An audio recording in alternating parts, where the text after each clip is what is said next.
cours de ces 2 derniers siècles, le Mauritius Turf Club a vu de nombreuses courses hippiques se dérouler.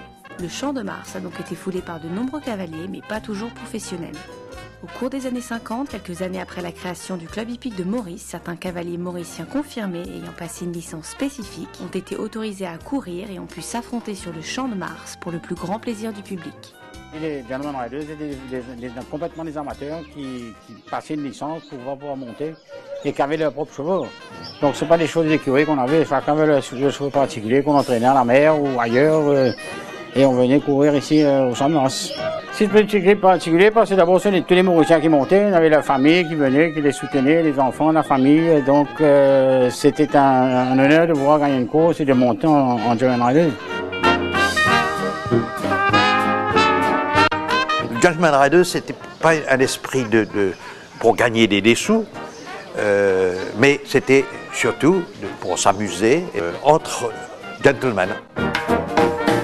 Beaucoup étaient des cavaliers du club qui montaient tous les jours dans le manège, en carrière, à l'obstacle et tout.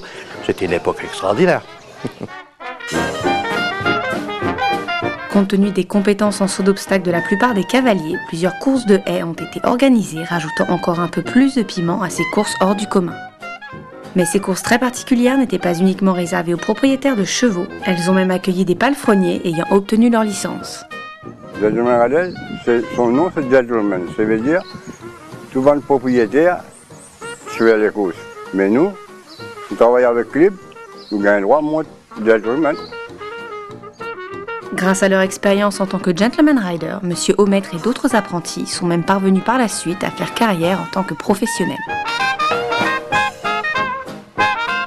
Pour nous, malheureusement, ça s'est arrêté, mais ça a permis de former, et ça, Jean Levax a fait un travail extraordinaire avec tous ces jeunes qui voulaient rêver à devenir des jockeys. Ces courses qui ont eu lieu jusqu'en 1977 ont donc été le prélude des courses qui sont de nos jours réservées aux apprentis mauriciens qui leur permettent de faire leurs premières armes, de progresser pour finalement devenir de vrais jockeys professionnels.